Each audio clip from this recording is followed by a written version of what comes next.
Old Guy Talks is all about creating a kick-ass life for yourself and those that you love. Don't wait, don't hesitate, don't procrastinate. Opt in now.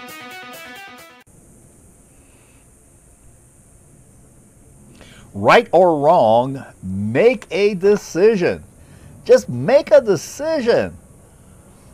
This is Oris, the official old guy at www.oldguytalks.com, helping older guys create kick-ass lives for themselves and those that they love. And the creator of My Junk Does Not Work, where I help guys, younger and older, find out what their options are to treat their erectile dysfunction or dissatisfaction. Maybe it's just not working as well as it used to. The answer you are looking for, well, with a 99.9 degree of surety, it's there. It's there. And you can get this information in the comfort and privacy of your own home without embarrassment or filling out forms or spending hundreds of dollars to see doctors. If you like this video, then share it. I like the likes, but I love the shares. So I'm in the middle. I shouldn't say the middle. I'm at the end of, well, hiring someone to run my Facebook ads. And I thought I was done with this last week. And last week I hired someone. And I woke up hired him on Wednesday. And at 4 o'clock in the morning on Thursday morning, I woke up at 3 a.m. and something was nagging at me. And again, I woke up at 3 o'clock in the morning on Friday morning, and again, it was nagging at me about the decision I had made. Now, the old guy makes a lot of decisions, and sometimes he doesn't really think about them after he's made them because they seem right.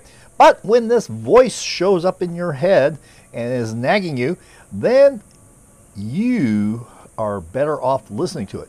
And as I spent a little more time with these people I thought I was going to hire, it became obvious that we were not in sync. We were not in sync. And this is not to make them bad. I don't think that they were bad people.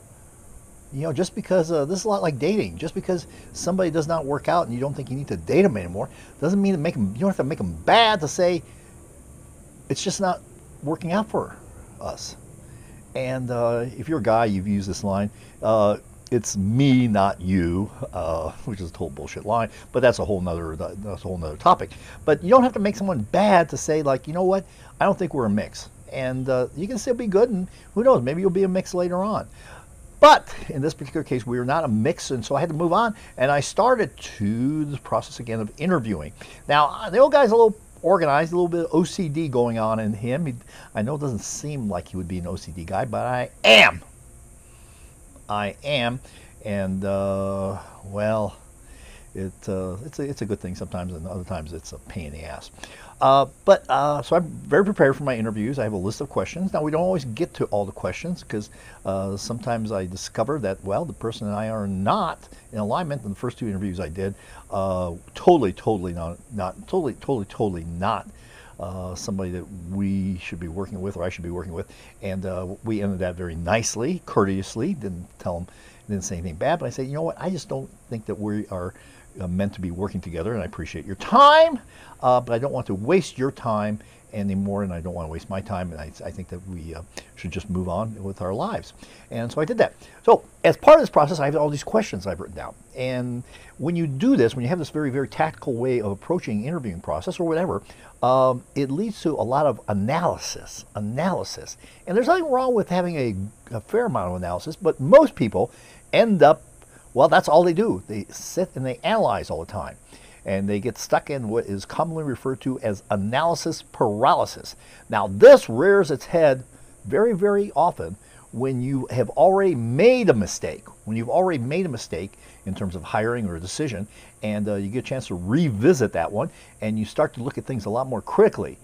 And there's good and bad. You know, it's all things have, you know, a good thing in excess turns out to be bad. And same thing with analysis.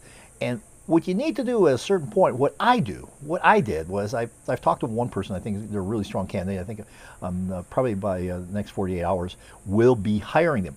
But what I do is I make a list of what the downside is. That's right, I make a list of what the downside is. And once I do that, I say, okay, can I live with this downside?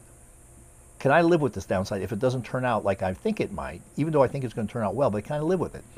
And once you make that list, and once you make your peace with the downside, that say, okay, yes, I can live with that. I can live with the consequences that come from that decision. Then you are really, really freed up to not be paralyzed by your analysis, but to move forward and make a decision. And sometimes just making the decision is most important, because even if it doesn't work out, well, it's a learning opportunity in the future, which the old guy has used many a time. At this point in my life, I've had lots of what's referred to as learning opportunities, which some people will call them like mistakes. Depends on how you want to frame them that day. If you're really pissed off, it's a mistake. If you are being very intellectual and have a lot of positive thinking going on, well, it's called a learning opportunity. So let me ask you, where do you overanalyze stuff? And how do you move past that point when you engage in analysis paralysis? Let me know in the comments below. Remember, it's all about creating a kick-ass life for yourself and those that you love. If you are interested in creating a kick-ass life for yourself and those that you love, then become a member at oldguytalks.com and get access to the cave area, where not only do I have my interviews with doctors on cutting-edge therapies for erectile dysfunction, but I will have other things that are posted in there that will help you create that kick-ass life that you want for yourself and others. And we're going to be talking a lot about different kinds of vices and virtues. So opt in and become a member